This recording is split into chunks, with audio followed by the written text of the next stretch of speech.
आपला 14वा अध्याय सुरू आहे, गुणत्रय विभाग योग. आणि त्यातला आजपासून चौथा श्लोक आपण सुरू करत आहोत. सर्व योनीषु कौंतेय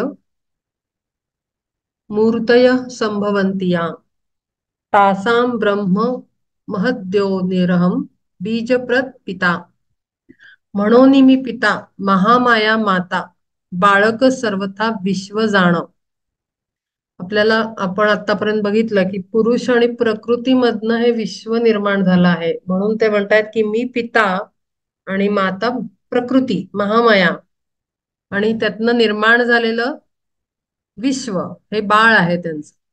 आता भिन्न भिन्न शरीरे देखोन न भंगो ते ज्ञान एकत्वाचे. पण शरीरात राहत असताना आपण हे सत्य विसरलं नाही पाहिजे. हे ज्ञानाला अभंग राहिलं पाहिजे. हे ज्ञान आपलं अजिबात एकत्वाचा भंग नाही झाला पाहिजे. हे सतत आपल्या लक्षात पाहिजे की आपले माता पिता कोण आहेत.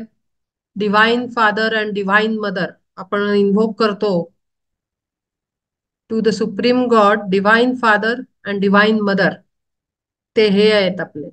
आपण त्यांना नेहमी इन्व्होक करतो सेशन स्टार्ट करताना. तर त्यामुळे आपल्याला ही एकत्वाची भावना, आणि म्हणून त्यांची संतान आपण एकाच ह्याच्यातनं निर्माण झालेले, हे कधीही विसरलं नाही पाहिजे. मन बुद्ध्याधिक आठही विकार एकची साचार नाना देही. नाना अवयव परिदेह एक विश्व तैसे देख अभेदत्वे. आणि ह्या नियमाने एकत्वाचा अनुभव येतो. म्हणजे सगळ्यात सुरुवात मी आत्मा आहे इथून जेव्हा अभ्यासाला सुरुवात होते, ती ग्रॅज्युअली स्पिरिच्युअल डेव्हलपमेंटमध्ये आपले मास्टर्स टीचर्स आपल्याला स्टेप बाय स्टेप पुढे घेऊन जातात. मी हे नाही सांगू शकत की एका जन्मातच हे सगळं होतं, कारण ते अशक्य आहे. त्यामुळे अनंत जन्मांचा हा प्रवास आहे. एकत्व अभेदत्वाची भावना जागृत होऊन त्याच्याप्रमाणे साधना होण्यासाठी अनंत जन्म त्या प्रोसिजर मध्ये आपल्याला घ्यावे लागतात. आणि फक्त मी एवढं सांगू शकते की स्टेजेस काय काय आहेत त्याच्या, आपल्या साधनेच्या स्टेजेस काय काय असणार आहेत. आणि त्या अशा अशा नाही आहेत हेही सांगेन की 1 महिन्यात एक स्टेज पूर्ण झाली, 4 वर्षात पूर्ण झाली, 10 वर्षात पूर्ण झाली. कधी कधी एक एक जन्म एका स्टेजमध्ये जातो अंडरस्टँडिंग डेव्हलप व्हायला. कारण प्रत्येक स्टेजला बेसिक ग्रॉस पासून सटलच्या हायेस्ट प्लेन पर्यंत ती स्टेज असते. कुठलीही घ्या, म्हणजे मी आत्मा आहे हा अगर एक एक एक सिंपल कॉन्सेप्ट घेतला, I am the soul, I am not body, I am not thought, I am not mind, I am the soul. हा एकच जर कॉन्सेप्ट घेतला की मी मन बुद्धी विचार शरीर देह काहीही नाहीये, मी फक्त आत्मा आहे. पण ह्या एक वाक्याला वाक्य वेगळं आणि ते ऍक्च्युली ऍब्सॉर्ब होऊन आपल्या थॉट स्पीच आणि ऍक्शन मधनं बाहेर यायला कधी कधी अख्खा जन्म जातो. कारण आपण फिजिकल प्लेनवर जगत असतो ना, आपला पाय स्लिप होत राहतो ट्रॅकवरनं. कारण टेस्ट येतात मध्ये मध्ये, बरंच काय काय घडतं आपल्या जीवनामध्ये. कधी कधी आपण रमून जातो या प्रवासामध्ये जीवनाच्या जडाच्या. आणि त्यामुळे मागे पुढे सापशिडीचा गेम खेळत खेळत आपण चाललेलो असतो. त्यामुळे 4 पावलं पुढे गेल्यानंतर 10 पावलं, कधी कधी 7-8 पावलं आपण मागे येतो. मग परत तेवढं डिस्टन्स, असं करत करत करत त्या एका concept I am the soul मध्ये बेसिक पासून हायेस्ट सटल प्लेन वरचं नॉलेज, अशा त्या 6-7 स्टेप्स आहेत. त्याच्यातनं जाताना कधी कधी त्या गॉड्स ब्लेसिंग्स किंवा मागच्या जन्मात झालेलं असेल तर त्या फास्ट होतात, स्किप करत जातो. ते डिपेंड करतं सोलच्या इव्होल्युशन किंवा ह्याचं काय म्हणतो आपण, डिवाइन प्लॅन प्रमाणे आणि सोलच्या इव्होल्युशन वर डिपेंड करतं की एक स्टेज क्रॉस करायला, एक पायरी पार करायला किती टाइम तो सोल घेईल. पण म्हणून अशा पद्धतीनं आपली स्टेप घेत घेत घेत शेवटची स्टेप आहे त्यातली ती मी सांगेन की एकत्वाची, की मी या साऱ्या सृष्टीमध्ये फक्त मी आहे. फक्त मी म्हणजे अहंकाराची भाषा नाहीये की मीच great, I am the great, हे नाही बोलत आहे मी. मी हे बोलतेय की फक्त मी प्रेझेंट आहे आणि मी मध्ये कोण आहे? परब्रह्म आहे. फक्त परब्रह्म रूप मी, आणि परब्रह्म मी आणि मी परब्रह्म, असं दोन्ही मध्ये एकच तत्व, ब्रह्मतत्व, ते एकच आहे. जरी माझ्या भोवती हजारो दुनिया सृष्टी दिसत असली तरी ती माझीच स्वरूप आहेत. म्हणजे फायनली मीच आहे ना. इतक्या ऍबस्ट्रॅक्ट थॉट पर्यंत स्पिरिच्युअल अंडरस्टँडिंग जात, आणि तेव्हा तो पाथ म्हणजे आपला स्पिरिच्युअल पाथ आहे तो इथपर्यंत आपल्याला घेऊन जातो, या स्टेज पर्यंत. आणि तिथे जी स्टेज मध्ये एकत्वाची भावना आहे त्याच्याबद्दल इथे बोललं गेलेलं आहे.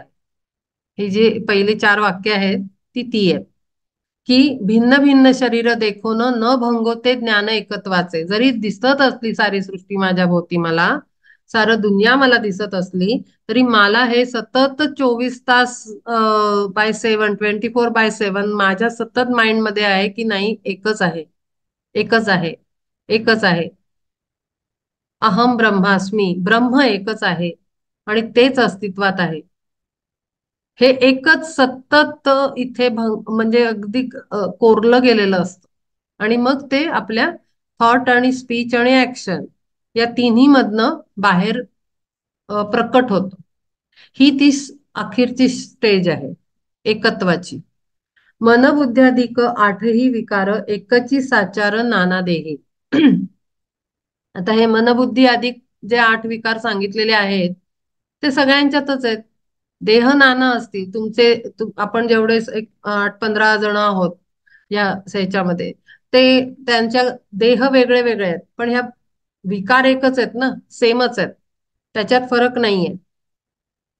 नाना अवयव परिदेह एक, विश्व तैसे देख अभेदत्वे. अवयव नाना आहेत आपल्या शरीरामध्ये, हात पाय, पुन्हा हातामध्ये इकडची 5 बोटं वेगळी, तिकडची वेगळी. पायांची 5-5 वेगळी, डावीकडे उजवीकडे, कान वेगळे, डोळे वेगळे, पण आपलं शरीर एक आहे ना. तसंच आपण त्या परब्रह्माचे भाग आहोत, अंग आहोत, एक एक एक एक एक एक. आणि पण आपण ओव्हरऑल एकच आहोत. ही खूप वास्ट ऍबस्ट्रॅक्ट कॉन्सेप्ट आहे. ती अशी कळली अशी वाटते आपल्याला, पण ती थॉट स्पीच ऍक्शन मध्ये पूर्ण जीवनात उतरायला ना फार मोठा काळ लागतो आणि अभ्यास लागतो.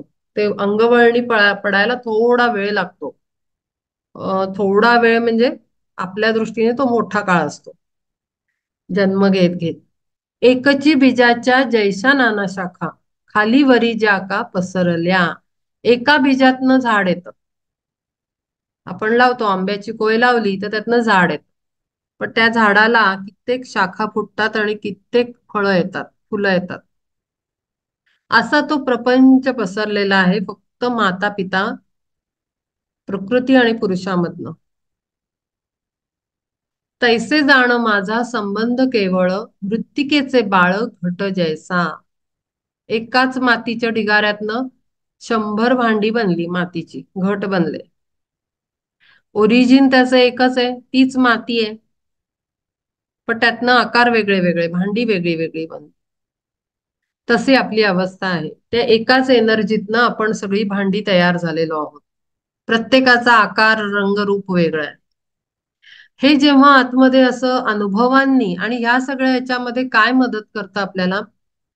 आपला एक्सपिरियन्स जगतानाचा आणि अनुभव. आणि म्हणून ना आपल्याला, आपण जे रोजचं जीवन जगत असतो ना ते खूप मौल्यवान आहे. म्हणजे अगदी रोजचा दिवस, कारण त्या एका दिवसात अनेक घटना घडून जातात. कोणी कोणाशी तरी आपण बोलतो, काहीतरी आपल्याला कळतं. आपण कुठल्या कुठल्या मोठ्या मोठ्या टेस्ट मधनं जात असतो. आपल्याला असं वाटतं बाप रे, गेली 2 वर्ष हे चालू आहे, गेले 6 महिने माझ्याबरोबर अमुक चालू आहे, गेले 8 दिवस माझं फार कठीण परिस्थितीत आहे मी. पण जर मागे वळून बघितलं तर ते 8 दिवस, 2 महिने, 6 महिने, 2 वर्ष, अनेक वर्ष, तो जो पिरियड आपण टफ पिरियड म्हणून काढलेला असतो, त्याच्यात डायरी घेऊन बसलं ना तर मॅक्झिमम ब्युटिफुल लर्निंग झालेलं असतं, वंडरफुल लर्निंग. आणि आपला सोल इतक्या हायर लेवलवर डायमेन्शनवर इव्हॉल्व्ह झालेला असतो, हे मी अनुभवांनी सांगते. आणि म्हणून मी नेहमी सांगत आलेली आहे पहिल्या दिवसापासनं, की आपल्याला येणारी वाटते अडचण, पण ते आपल्याला खूप मोठा एक काय म्हणतो गिफ्ट म्हणा किंवा मोठी असेन्शन, म्हणजे आपली प्रगतिकारक आत्म्याच्या प्रगतिकारक दिलेलं एक प्रोजेक्ट असतं. ती घटना, तो प्रसंग, तो टाइम.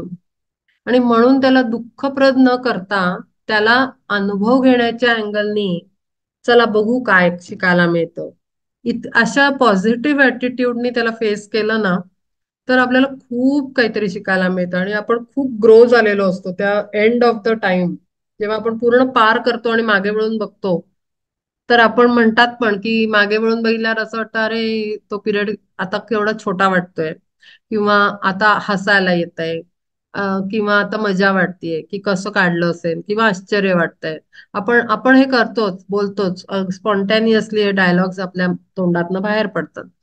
पण ह्याच्या बरोबर आपण हे बघतो का, की ह्यातनं आपण केवढं क्रॉस केलं आणि काय जबरदस्त इव्होल्युशन सोलचं झालेलं आहे, अंडरस्टँडिंग बदललेलं आहे, जगाचा अर्थ कळलेला असतो, आत्म्यांचा, जगण्याचा, वृत्तींचा, माणसांचा अर्थ कळत गेलेला असतो. आणि हे ना, हे प्रॅक्टिकल मधनच होतं, हे थिअरी वाचून कधीच होत नाही. आणि म्हणून आपल्या शैक्षणिक ह्याच्यामध्ये, आपल्या म्हणजे सृष्टीच्या निर्मितीमध्येच हे टाकलेलं आहे की थिअरी आणि प्रॅक्टिकल हे दोन्ही टाकलेलं आहे. नाहीतर नुसती थिअरी थिअरी करूनच सगळे निघाले असते. पण प्रॅक्टिकल आवश्यक आहे. प्रॅक्टिकल मधनं जेवढं लर्निंग होतं ना, तेवढं थिअरीतनं नाही होत. म्हणजे मॅनेजमेंटचा कोर्स केला, पण जोपर्यंत तुम्ही मॅनेजर म्हणून नाही लागत आणि मॅनेजरियल पोस्टवरची कामं नाही करत आणि त्यातनं तुम्ही ते हँडल नाही करत इश्यूज सगळे, आणि सक्सेसफुली प्रेझेंटेशन देत नाही, तोपर्यंत तुम्ही मॅनेजमेंट तुमचं शिकलात असं जरी सर्टिफिकेट कागदाचं मिळालं असलं, तरी आतमधनं आपल्याला पटलं नाही पाहिजे की नाही मला मॅनेजमेंट ही कळली. कारण मॅनेजमेंटच्या डिग्रीमध्ये नुसतं मॅनेजमेंट म्हणजे फायनान्शियल मॅनेजमेंट किंवा अमुक मार्केटिंग मॅनेजमेंट नाही आहे. त्याच्यात पर्सनल मॅनेजमेंट आहे, ऑफिस मॅनेजमेंट आहे, त्याच्यानंतर रॉ मटेरियलच्या डिपार्टमेंटची ती मॅनेजमेंट आहे, त्याच्यानंतर ऍडमिनिस्ट्रेटिव्ह स्टाफची मॅनेजमेंट आहे, बरेच सब्जेक्ट आहेत त्याच्यात. मग हे सगळं एका मॅनेजरला हा अभ्यास का देतात? फायनान्शियल याच्यामध्ये लागायचंय त्याला, किंवा मार्केटिंग डिपार्टमेंटला बसायचंय, पण मग का त्याला पर्सनल मॅनेजमेंट शिकवलं जातं, का त्याला ऑफिस मॅनेजमेंटचं ट्रेनिंग दिलं जातं? आणि अक्षरशः तिथे त्याच्यामध्ये त्या थ्योरीमध्ये इतकं म्हणजे रॉ मटेरियल ठेवायला तुम्हाला कसे कबर्ड्स किंवा रॅक्स पाहिजे, काय हाईट, इतकं म्हणजे त्यांनी दिलेलं आहे. किंवा काय स्टाफ मॅनेजमेंटची पर्सनल म्हणजे ह्युमन रिसोर्स मॅनेजमेंटमध्ये काय, कशा पद्धतीनं ते डिपार्टमेंट चालतं, हे सगळं एका डिग्रीमध्ये सगळ्यांना कव्हर केलं जातं. हे सगळं का? कारण तुम्हाला थिअरी शिकवलेली आहे. पण जेव्हा तुम्ही मार्केटमध्ये उतरता, तेव्हा आपण असं नाही म्हणू शकत की नाही मी फक्त मार्केटिंग मॅनेजर आहे, मी अमुक नाही बघणार. तुम्हाला ते शिकवलेलं आहे, तेव्हा जेव्हा काम पडतं तेव्हा आपण ते एक्सपिरियन्स घेतो आणि त्याच्यातही आपल्याला कळतं, अरे मी या फील्डमध्ये पण स्ट्रॉंग आहे, अरे मी हे पण करू शकतो, अरे मी ते पण करू शकतो. म्हणजे काय की प्रॅक्टिकल करताना आपल्याला आपली ऍक्च्युअल कपॅसिटी कळते, इंटेलेक्च्युअल म्हणा किंवा फिजिकल लेवलवर म्हणा. सेम पद्धत स्पिरिच्युअल भागामध्ये आहे, सब्जेक्टमध्ये आहे, की आपण थ्योरी जरी ग्रंथांमधनं केलेली असली, तरी प्रॅक्टिकली करताना आपल्याला कळतं की अरे माझी इमोशनल बॉडी पण स्ट्रॉंग आहे, मी मेंटली पण स्ट्रॉंग आहे, मी फिजिकली पण स्ट्रॉंग आहे, मी स्पिरिच्युअली स्ट्रॉंग आहे, की काहीही केवढंही परीक्षा माझी झालेली असली तरी माझं डिस्कनेक्ट नाही झालं कनेक्शन, मी स्पिरिच्युअली स्ट्रॉंग आहे, असं आपण म्हणू शकतो. कारण आपण ते केलेलं असतं, अनुभव घेतलेला असतो. आणि म्हणून अनुभव फार महत्वाचे मानले जातात सगळ्याच क्षेत्रात. आपल्याला विचारलं जातं तुम्हाला अनुभव किती आहे, तुमचा टीचिंग एक्सपिरियन्स किती आहे, तुमचा मार्केटिंग एक्सपिरियन्स किती आहे, तुमचा इंडस्ट्री एक्सपिरियन्स किती आहे, तसाच तुमचा स्पिरिच्युअल एक्सपिरियन्स किती आहे. हे सगळीकडे, सगळी थिअरी सगळीकडे अप्लाय होते. आणि म्हणून स्पिरिच्युअल नॉलेज हे सायंटिफिक नॉलेज आहे आणि सायन्स हे सगळीकडे आहे. सायन्स सगळ्या टीचिंग्स मध्ये येतं. एनर्जी फील्डमध्ये पण सायन्स आहे. तर त्यामुळे हे सगळं एक ना व्यवस्थित सिस्टमॅटिक स्टडी सिस्टम आहे ही. आणि तीच इथे पण अप्लाय होते. एकाची बीजाच्या जैशा नाना शाखा, खाली वरी ज्या का पसरल्या, तैसा जाण माझा संबंध केवळ मृत्तिकेचे बाळ घट जैसा, किंवा पार्था जैसे वस्त्रपणसाचे, होय कापसाचे नातवंड. आजोबा कोण? कापूस, कापसाची बोंड. त्यातनं धागा बनतो, धाग्यातनं कापड बनतं, कापडातनं मग वस्त्र बनतं. साडी बनली, अंगरखा बनला, झबलं बनलं. हे हे त्या खापर पणजोबा पणजोबा कापसाचे झाले. ते झाले त्याचे. कसं म्हणजे एकातनं निर्मिती कुठून कुठे जाते. किंवा कल्लोळांची परंपरा साच, होय अब्धीचीच संतती ती. तैसा माझा जाण विश्वासी संबंध, दोहो माझी भेद मानू नको. आणि ह्या पद्धतीनं माझा अख्ख्या विश्वाशी संबंध आहे. मी निर्माता आहे आणि माझ्यातच ते सगळं एकरूप होऊन जातं. माझा मूळ संबंध, मुख्य संबंध आहे तुमच्या सगळ्यांशी, असं ते सांगण्याचा प्रयत्न करतायत.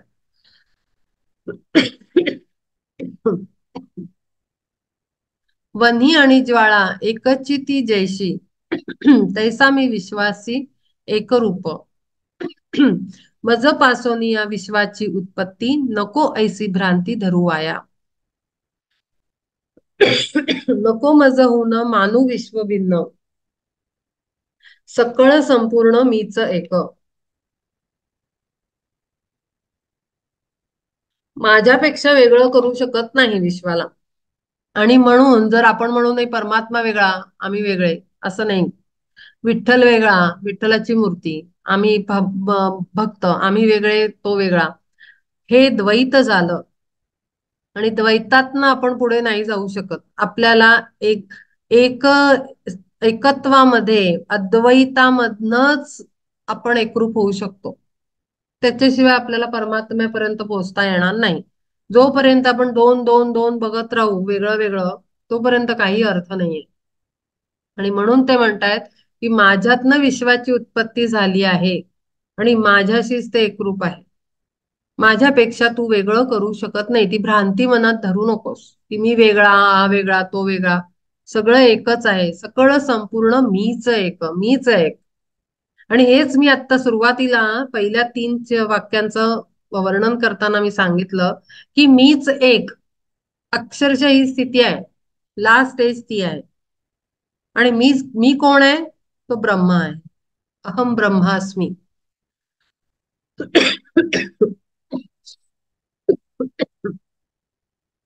उद्भवता विश्व मीच जरी झाके, तरी कोण फाके विश्वपणे. रत्नाची या तेजे काय रत्न लोपे, भूषणे हारपे सुवर्णत्व. फाकले कमळ कमळत्वामुखे, अवयवी झाके अवयवी. अवयवीचे त्या अवयव हेच, नव्हे कायसाच रूप सांगे. आता विश्वाचं विश्व पण आहे. जे काही आपल्याला दिसतं स्वरूप सुंदर.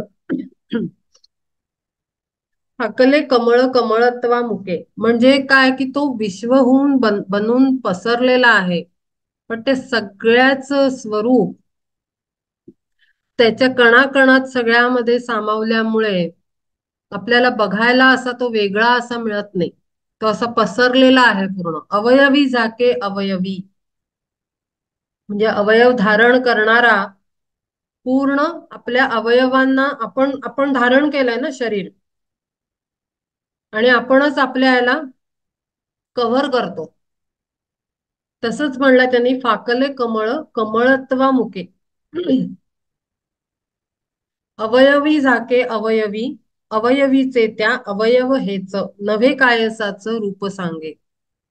आपला पाय, आपला हात हा आपल्यापासून वेगळा आहे का? नाहीये. माझा हात हा आपण म्हणतो ना, हा माझा हात आहे, हा माझा पाय आहे, हा माझा डोळा आहे, म्हणजे तो मीच आहे ना. तसं आहे. विश्वामधलं प्रत्येक झाड, फूल, छोटे छोटे कीटक, पक्षी, प्राणी, माणसं सगळे तेच आहेत. त्याचंच स्वरूप आहे. एकच कॉन्सेप्ट त्याने किती वेगळ्या वेगळ्या पद्धतीने एक्सप्लेन केला आहे इथे कळतंय. किंवा पक्व दशा पावता कणीस पेरिल्याचा नाश म्हणू येक्या येका.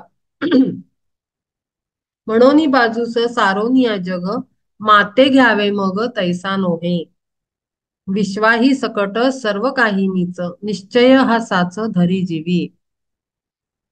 आपण असं नाही म्हणू शकत तो परब्रह्म वेगळा. मग आपण खरं तर असं होतं माणसाकडनं की अगदी आपण देवाची पूजा वगैरे करणार आणि दरवाजात कोणी आलं तर आपण ताड करणं त्याचा अपमान होणार किंवा घरातल्या कोणाला तरी आपण बोलणार. मग आपण म्हणजे द्वैतातच सतत जगत असतो. आपल्याला राग आला की आपण दुसऱ्याला ओरडणार आणि एकीकडे आपण पूजा करणार किंवा एखाद्या मंदिरात रेग्युलर जाणार किंवा तीर्थक्षेत्रांना जाणार. पण आपल्याला तो आणि हा वेगळा वेगळा या कॉन्सेप्ट मध्येच आपण जगतो. आणि तेच हे सांगण्याचा प्रयत्न करतायत की हा मोठा अभ्यास आहे आणि हा अगदी ठरवून करावा लागतो. जसं आपण एखादी डिग्री घ्यायला गेलो तर किती आपण नेटाने अभ्यास करतो ती डिग्री हवी म्हणून, प्रयत्नपूर्वक एफर्ट टाकून त्याच्या मागे हात धुवून आपण लागतो आणि मेहनत करून ते पूर्ण करतो. तसंच आहे हा कॉन्सेप्ट आपल्याला आपल्या ऍप्लिकेशन मध्ये येण्यासाठी आपल्याला रुजवावा लागेल आतमध्ये आणि अगदी त्याच्या मागे नेटाने लागावं लागेल की नाही. मी रोज सकाळी पूजा करणार तर तो देव, ती आवडती मूर्ती किंवा ते देवत्व मला सगळीकडे दिसलं पाहिजे. मला पटकन राग का आला, त्याच्या मागे काय प्रॉब्लेम आहे. खूप मोठ्या गोष्टी आहेत खरं या, म्हणजे अगदी सेशन्स होतील याच्यावर.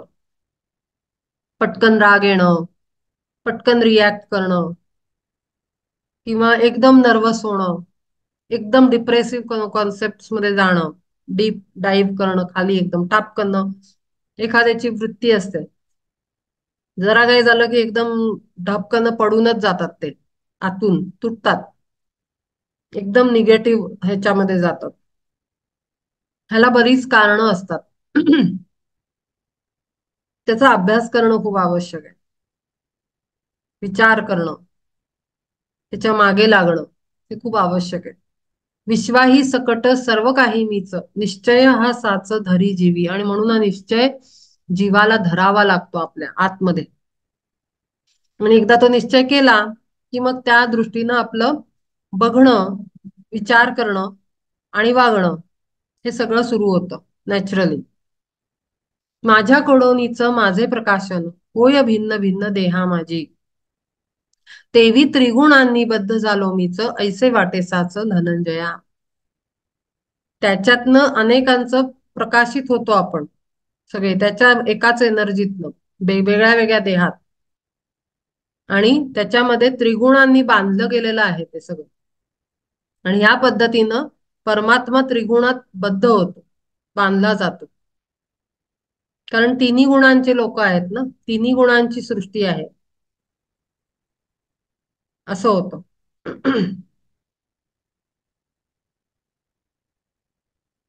जैसे स्वप्न माझी आपुले मरण आपण कल्पोन भोगावे का. काविळीने डोळे धुवोनी पिवळे देखती सकळे सगळे पिवळेच. रवी प्रकाशेच दिसे मेघजाल आदित्य मंडल आच्छादिजे. जरी कोणा भय वाटे धनंजया आपुलीच छाया देखोनिया. तरी सावली ती तया भीताहून होय काय भिन्न सांगे मज. मनात एखादं हे आलं, कॉन्सेप्ट आला की त्या अँगलनी आपण आपल्याला सगळं तसंच दिसतं. जे डोळे आजारपणामुळे पिवळे झालेले आहेत, दृश्य त्याला पिवळच दिसतं. आता हे म्हणण्याचा भाग आहे, असं ऍक्च्युली होत नाही, पण एक एक्झाम्पल दिलंय. किंवा घाबरट जो माणूस असतो त्याला स्वतःच्या सावलीची पण भीती वाटते. म्हणजे त्याला प्रत्येक गोष्टीची भीती वाटते, माणसाची भीती वाटते, सिच्युएशनची, काय म्हणतो जागांची. भयभीत मन, त्याला सगळं तसंच दिसतं. म्हणजे जो चष्मा आपण घालणार त्या रंगाचं सगळं दुनिया दिसणार. जैसा छायेचा त्या तोची प्रकाशक त्याहून आणिक नोहेच ती. हेच त्रिगुणांच्या बाबतीत होत. आपल्या अंगात जो गुण असतो आपल्याला तशीच दुनिया दिसते. आपण म्हणतो पण तसं ना, की तुझ्या जे मनात आहे ते तुला दिसतंय. तू जे मनात चिंतोयस तुला असं वाटतंय मी तसाच आहे. आपल्याला अनुभव पण येतात असे. आपण जर सज्जन असू, सात्विक असू, तर आपल्याला पटकन असंच वाटतं की सगळी दुनिया तशीच आहे. आणि मग एखादा धक्का बसतो तेव्हा कळतं की नाही, बाहेर लोक चांगले आहेतच असं नाही. पण आपल्याला नॅचरली होतं असं. जो तामसिक माणूस असतो त्याला सगळेच बदमाश वाटतात, त्याला प्रत्येकाचा संशय येतो. कारण तो तसा असतो ना, त्याला दुनिया तशीच दिसते. सात्विक असतो तो सगळ्यांना चांगलंच समजतो, साधं भोळं, सरळ मार्गी, सज्जनच समजतो तो. पण त्याच्या आत दडलेला दुर्जन त्याला दिसत नाही, कारण तो स्वतः सज्जन आहे ना. त्यामुळे त्याचा अप्रोचही तसाच आहे. ही त्रिगुणांची शक्ती आहे. आणि नॅचरली माणसं असं एक एक नॅचरल ऍटिट्यूड असतो. आपण जसे असतो तसं आपण जगाला समजतो. आणि अशी आपल्याला घटना प्रसंग घडलेले आपल्या जीवनात नेहमी येतात. जैसा छायेचा त्या तोची प्रकाशक त्याहुनी आणिक नोहेच ती. तैसा मी अनेक हो तसे अर्जुन प्रकाशोनी नाना शरीरेही. नाना देही मज गुणांचे बंधन करी प्रकाशन मीच त्याचे. आणि ते गुण कुठून निर्माण होतात? पुन्हा परमात्म्यातनच. त्याचं काही निर्मिती वेगळ्या ठिकाणनं नाहीये. त्रिगुणांची निर्मिती पण परब्रह्माकडनंच आहे. पण प्रत्येकात तो वेगळ्या वेगळ्या, म्हणजे आपल्यामध्ये तीन गुण असतात. सात्विक, तामसिक, राजसिक तिन्ही असतात, पण एक प्रबळ असतो त्यातला वृत्तींमध्ये. म्हणून सात्विक वृत्तीचा माणूस, रजोगुणी वृत्तीचा माणूस रमणारा, आणि एक तामसिक, तापट आणि असा विचित्र, भयंकर. ही एक हायेस्ट स्ट्रॉंग ऍट्रिब्युट्स त्याच्यामध्ये व्यक्तिमत्वात असतात, पर्सनॅलिटीमध्ये. पण म्हणून बाकीचे दोन गुण त्यात नाहीत असं नसतं. ते कमी प्रमाणात असतात, ते दबलेले असतात. आणि या पद्धतीनं व्हेरिएशन्स वाढतात मग माणसांची. आणि तसा तो वेगळ्या वेगळ्या वेगळ्या रूपातनं प्रकट होतो परमात्मा, ब्रह्म, परब्रह्म. आपुली आपण होता ओळखण मोक्षासी कारण बंधनही. परी आत्मज्ञान नाही जे ठाई तेथे मोक्ष तोही बंध होय. पण हे नुसते माझ्यात कोणता हे आहे हे ओळखून मोक्ष मिळू शकत नाही, कारण जोपर्यंत आत्मज्ञान नाहीये तोपर्यंत मोक्ष नाही. कारण आत्म्याला गुण नाहीयेत. गंमत आहे हा, नीट समजा. आपण म्हणतो सात्विक सत्वगुणी माणूस, रजोगुणी माणूस, तामसगुणी माणूस, तमोगुणी माणूस. म्हणजे कोण आहे तो त्या गुणात? लोअर थ्री व्हेइकल्स आहेत. पण आत्म्याला निर्गुण निराकार आहे, आत्म्याला गुण नाही. म्हणून जरी माणसाला माझा कोणता गुण आहे, कोणता गुणत्रयातला कोणता गुण प्राबल्य आहे माझ्यामध्ये, ह्याचं ज्ञान झालं तरी मोक्षाकडे तो जाऊ नाही शकत. कारण नुसतं गुण कळला, पण त्याच्या पुढे जाऊन जर तो अभ्यास करत गेला तर त्याला कळतं की अरे मी तर आत्मा आहे. मग हा गुण कोणाचा आहे? माझ्यातला तामसिक गुण. अरे तो तर थ्री व्हेइकल्सचा आहे, प्रकृतीचा आहे, खालचा व्हेइकल्सचा आहे. शरीर, मन आणि सूक्ष्म शरीर म्हणजे इमोशनल बॉडी ह्याचा आहे. आत्म्याला तर कुठलाही गुण नाही, तो निर्गुण निराकार आहे. हे कळल्यानंतर त्या गुणांची शक्ती कमी होऊन जाते, कारण ओरिजिन कळतं. आणि म्हणून म्हणलंय परी आत्मज्ञान नाही जे ठाई तेथे मोक्ष तोही बंध होय. मोकळा असूनही तो बांधला जातो. आत्मा मुक्त आहे, पण तरी तो कॉन्सेप्ट मध्ये बांधला गेलेला आहे, त्याला मुक्ती नाही मिळालेली. कोण्या गुणे कैसा बद्ध माझा मीच भासत असे साच ऐक आता. गुण किती कोठे जाहले निर्माण, नाम आणि वर्ण काय त्यांचे. तेवी धनंजया काय त्याचे धर्म, सांगेन ते वर्म तुझ येथे. आता ते पुढे एक एक गुणाला घेतायत. सत्वं रजस्तम इति गुणाः प्रकृती संभवा निब निबध्नन्ति महाबाहो देहे देहीनमव्ययम्. सत्वरजतम जाण हे त्रिगुण प्रकृतीपासून निपजती. प्रकृतीतनं निर्माण होतात हे लोअर थ्री व्हेकल्स, ह्यांच्यामध्ये आहेत ते सत्वरजतम गुण. मग माणूस जेव्हा म्हणतो ना, आम्ही अतिशय सात्विक आहोत, आम्ही कोण आम्ही? मी खूप सात्विक आहे, पण कोण मी? आत्म्याला गुण नाही, निर्गुण आहे. मग हे गुण कोणाचं सांगताय तुम्ही? तर लोअर थ्री व्हेकल्सचे आहेत. ठीक आहे, सात्विक आहात तुम्ही, पण आत्मा निर्गुण आहे. तिथपर्यंत पोचलात का, हा प्रश्न येतो. सत्व हे उत्तम, रज ते मध्यम, कनिष्ठ ते तम स्वभावेची. रजोगुणामध्ये दोन्हीचं कॉम्बिनेशन असतं, सत्व आणि तमाचं. बाल्य तारुण्यादी तीनही अवस्था एका देही पार्थात होती जैशा.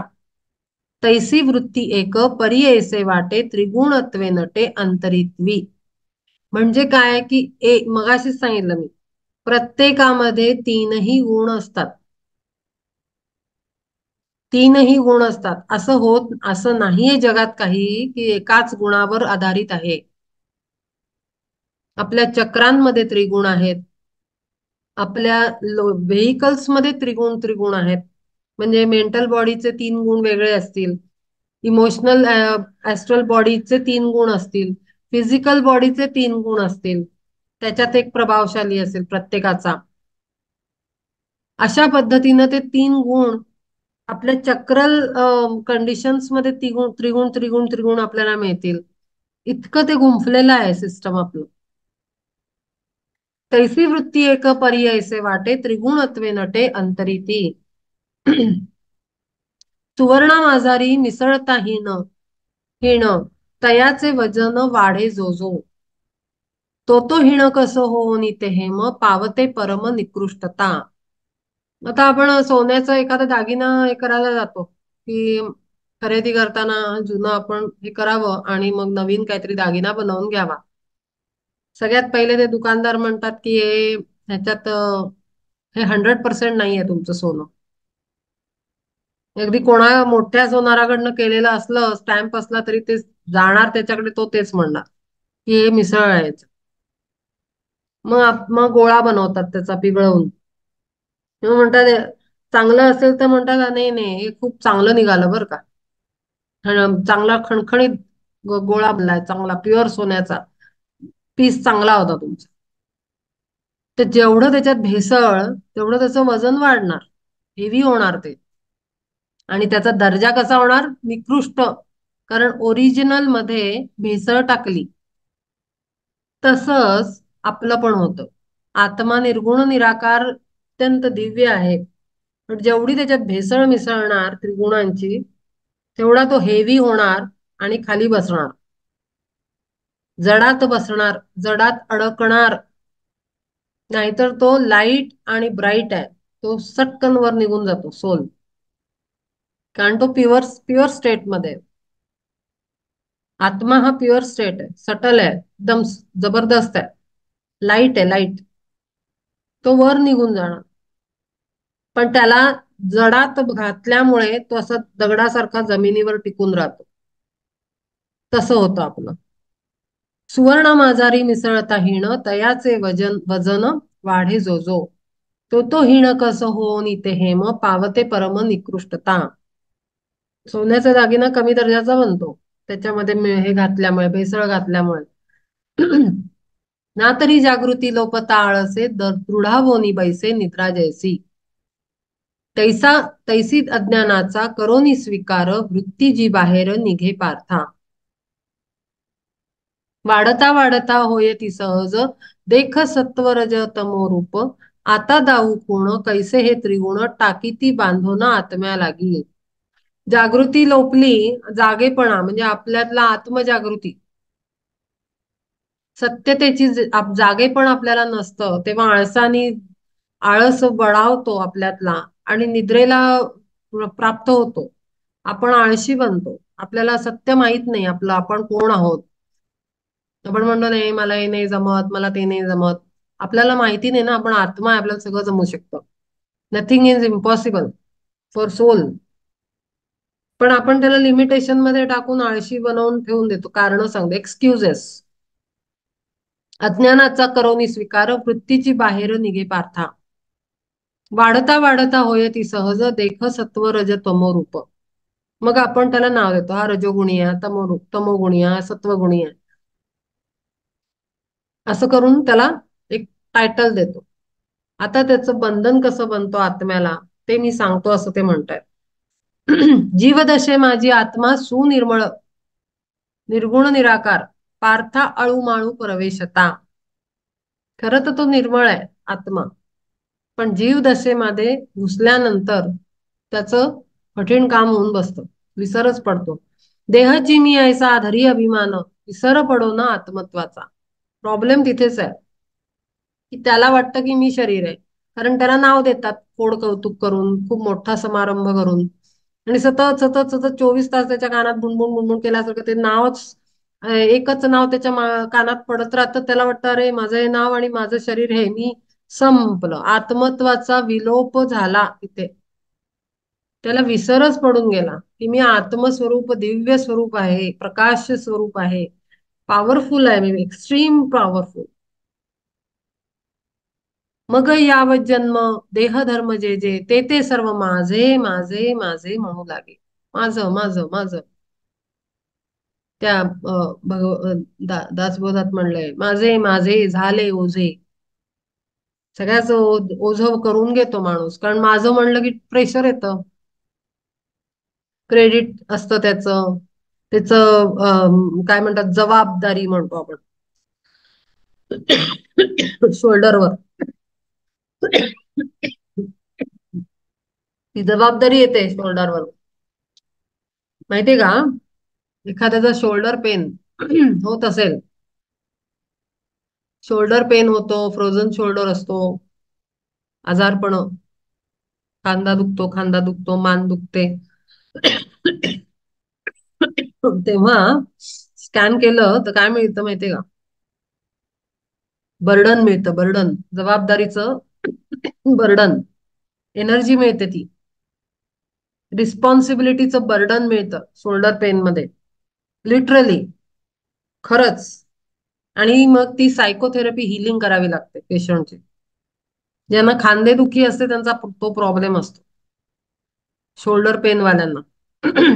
आणि मग त्यांच्या जीवनात जर झाकून बघितलं, जर 4 प्रश्न विचारले, काय जाणण्याचा प्रयत्न केला जीवनामध्ये काय चाललंय त्यांच्यात, 4-5 प्रश्न विचारून, तर खरंच लक्षात येतं त्यांच्यावर फार बर्डन असतं, मेंटल प्रेशर. सगळ्यांचं टेन्शन ते लोक घेत असतात, चिंता करत असतात. ह्याचं होईल ते, ह्याचं मीच करायचंय, ह्याला मी रिस्पॉन्सिबल आहे, त्याला पण मीच रिस्पॉन्सिबल आहे, सगळं मलाच करायचंय किंवा करावं लागतंय. दोन्ही, आयदर चॉईसनी, आयदर कंपल्शननी. तर ते सगळं शोल्डरवर घेऊन माणूस जगत असतो. यावत जन्म देह धर्म जे जे ते ते सर्व माझे म्हणू लागे. माशाची या तोंडी पडे ना कवळ तोची ओढी गळ धीवर तो. आणि असं करून आपण अडकून जातो प्रचंडरित्या. आपण थांबूया इथे, जरा जास्त येतो खोकला.